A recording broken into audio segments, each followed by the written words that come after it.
Kalau kita buka Al-Quran, 114 surah dalam Al-Quran, diawali suratul Fatihah, diakhiri surah An-Nas, posisi surah Al-Jumu'ah berada di urutan surah ke-62.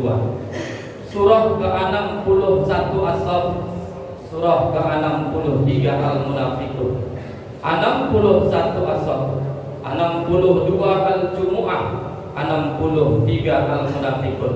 Sebenarnya hadirin sidang jamaah, kaji sederhananya Allah setiap hari Jumat menginginkan umat-umat Islam yang beriman dan bertakwa datang memenuhi panggilan Allah secara bersama-sama. Ngapain melaksanakan sholat fardu Jumat? Orang yang datang melaksanakan sholat fardu Jumat tidak ikhlas karena Allah, maka surah 63 disebut dengan surah Al-Munafiqun. Dialah orang-orang yang munafik di hadapan Allah. Ada rupanya orang yang datang ke masjid tidak karena Allah. Banyak hadirin sidang jamaah.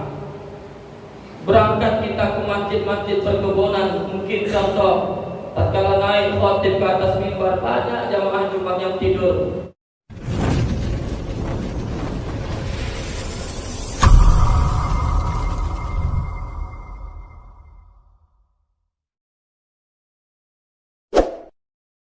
Jangan lupa like, komen, dan subscribe-nya. Karena subscribe itu gratis. Hadirin sidang jamaah Jumat yang insya Allah dimuliakan Allah Subhanahu wa Ta'ala. Melalui mimbar yang mulia ini, mari kembali kita panjatkan puji syukur kehadiran Allah Subhanahu wa Ta'ala. Melalui mimbar yang mulia ini, mari kita perbanyak mengucap salawat dan salam keharibaan junjungan kita Nabi besar Muhammad sallallahu alaihi wasallam. Mudah-mudahan dengan memperbanyak syukur, memperbanyak mengucap salawat, tergolong kita kepada hamba dan umat yang beruntung baik di dunia maupun kelak di akhirat. Amin ya rabbal alamin. Dan tak lupa khatib berwasiat, mari sama-sama kita tingkatkan takwa sebenar takwa di hadapan Allah. Kita laksanakan apa yang diperintahkan oleh Allah. Kita jauhi segala apa yang dilarang oleh Allah Subhanahu wa Ta'ala. Teramat banyak hadirin sidang jamaah Jumat yang dimuliakan Allah. Janji Allah di dalam Al-Quran bagi orang-orang yang senantiasa bertakwa di hadapan Allah. Di antaranya termaktub di dalam Quran surah At-Tolak, di mana Allah Subhanahu wa Ta'ala berfirman, "Wa may yattaqillaha yaj'al lahu makhraja." Dan barang siapa yang bertakwa kepada-Aku, kata Allah, akan kuberikan jalan keluar dari setiap permasalahan hidup yang sedang ia rasakan. Wa yarzuqhu min haitsu la yahtasib. Kemudian Aku akan berikan rezeki kepadanya dari arah yang tidak disangka-sangka. Wa may yatawakkal 'ala Allah fa huwa hasbuh. Dan barang siapa yang senantiasa bertawakal, berserah diri kepada Allah, maka Aku akan cukupkan baginya. Hadirin sidang jamaah yang dimuliakan Allah, untuk itulah di lain ayat Allah mengingatkan kita, ya ayyuhalladzina amanu taqullah. Hai orang-orang yang beriman, bertakwalah kamu kepada Allah. Wal tanzur nafsun ma qaddamat liqad. Dan hendaklah setiap diri mempersiapkan apa yang akan ia bawa untuk bekal esok. Hadirin sidang jamaah yang dimuliakan Allah Subhanahu wa Ta'ala, pada kesempatan kali ini kita khotib mengucapkan selamat melaksanakan puasa nisfu Sya'ban. Artinya hari ini kita sedang berada di 15 bulan Sya'ban.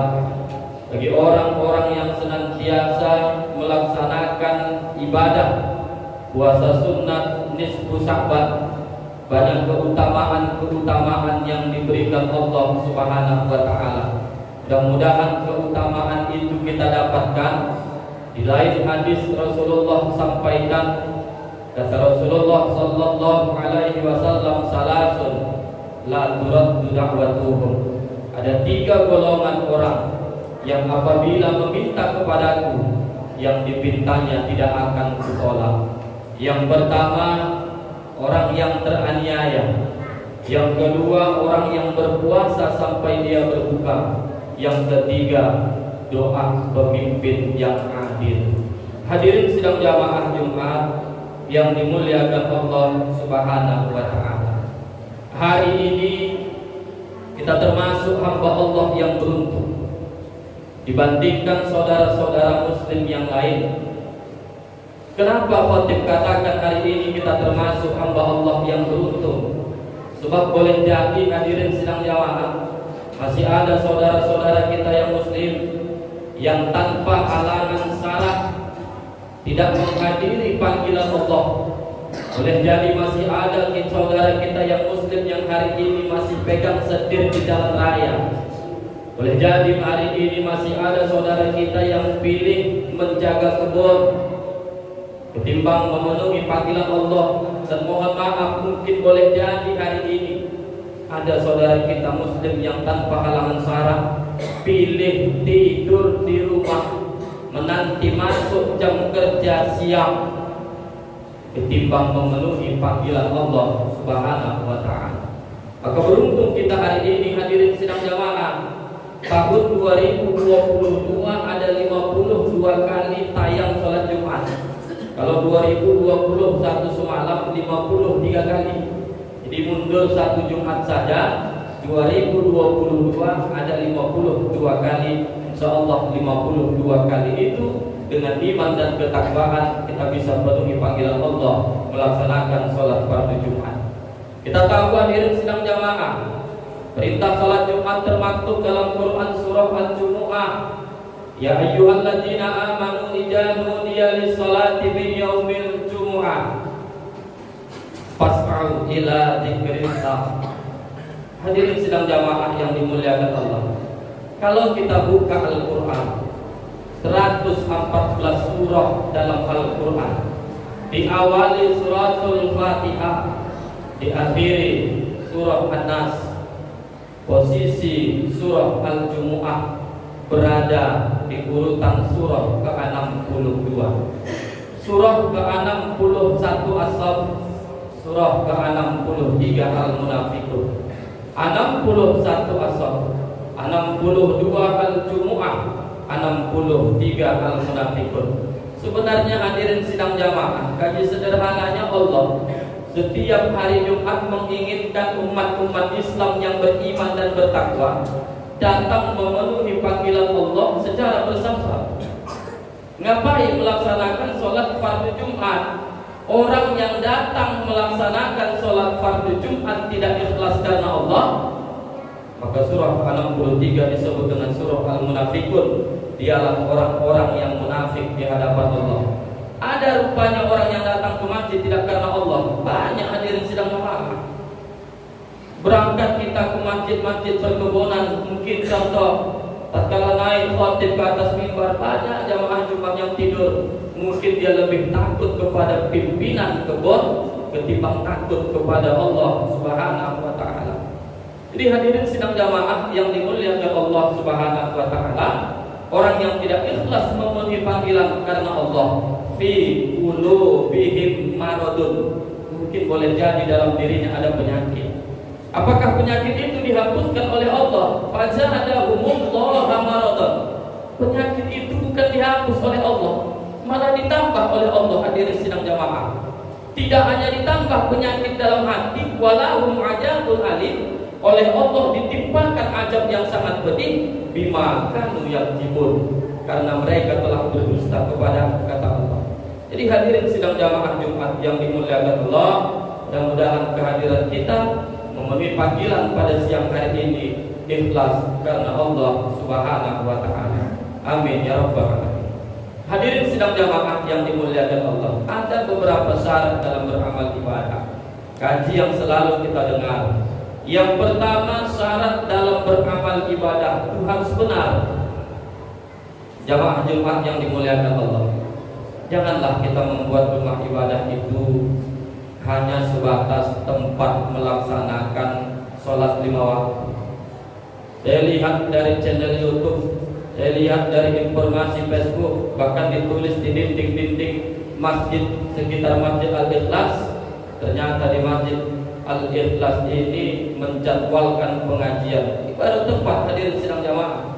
Tidak hanya memfungsikan masjid untuk sholat 5 waktu, karena Rasulullah dulu tidak hanya menjadikan masjid ini untuk melaksanakan sholat, mensiasati segala sesuatu Rasulullah selalu lakukan di masjid. Hadirin sidang jamaah yang dimuliakan Allah Subhanahu wa taala. Lantas kalau syarat dalam beramal ibadah yang pertama benar, maka kedudukan menuntut ilmu dalam Islam dia sesuatu yang diwajibkan oleh agama. Wajib berpahala bila dikerjakan, maka berdosa bila ditinggalkan. Matut di hadapan Allah, tertolak di hadapan Allah ibadah yang kita lakukan tidak sesuai dengan tuntunan. Karena boleh jadi di satu tempat ada orang-orang yang masih beribadah sesuai dengan ikut-ikutan. Hukum yang dipakai nenek moyangnya seperti dulu begitu, ya begitulah. Maka ibadahnya pun seperti itu, mengikut-ikut ibadah yang telah dicontohkan, sementara tidak sesuai dengan tuntunan yang ada di dalam Al-Quranul Karim. Jadi yang pertama, hadirin sidang jamaah, syarat dalam beramal ibadah harus benar. Kemudian yang kedua, syarat dalam beramal ibadah harus ada tuntunan, ittiba'. Apa tuntunan kita dalam beramal ibadah? Al-Quran dan hadis. Kalau ditanya umat Islam, adakah Al-Quran di rumahmu? Ada, semua ada punya Al-Quran di rumah. Dibaca? Belum tentu. Boleh jadi Al-Quran itu terletak di lemari hias. Pertanyaan berikutnya, ada tidak buku hadis di rumahmu? Nah, ini yang jarang kalau disuruh tunjuk tangan jamaah Jumat. Jamaah yang berhadir pada saat itu tunjuk tangan kalau buku hadis ada di rumahnya. Al-Quran ada, tapi buku hadis teramat jarang orang Islam pegang. Sementara kata Rasul, ku tinggalkan 2 pegangan hidup. Kalau kau berpegang kepada keduanya, kau tidak akan tersesat selama-lamanya. Dialah Al-Quran dan hadis. Tapi kadang-kala Al-Quran saja yang ada di rumah kita, buku hadis tidak. Al-Quran ada, kadang-kala dibaca, kadang-kala hanya jadi hiasan semata. Jamaah Jumat yang dimuliakan Allah Subhanahu wa taala, mudah-mudahan amal ibadah kita benar selama ini yang kita laksanakan, sehingga ending dari sebuah peribadatan yang kita lakukan, kita senantiasa husnudzon, berbaik sangka kepada Allah. Sebab tidak spontanitas, hadirin sidang jamaah, setiap doa yang kita panjatkan dikabulkan Allah Subhanahu wa taala. Bersabarlah, mungkin Allah tunggu masa yang tepat untuk mengijabah semua doa yang sedang kita panjatkan dan kita harapkan hari ini, sepanjang ibadah yang kita lakukan sesuai dengan tuntunan Al-Quran dan hadis. Inilah mungkin beberapa syarat dalam beramal ibadah yang dapat khotib sampaikan pada kesempatan kali ini. Sebenarnya ada 8 minimal syarat-syarat dalam beramal ibadah yang harus kita penuhi di dalam kehidupan kita. Mudah-mudahan bermanfaat. Barakallahu li wa lakum fil Qur'anil azim, wa nafa'ani wa iyyakum bima fihi minal ayati wa dzikril hakim, wa taqabbala minna wa minkum tilawatahu innahu wal ghafurur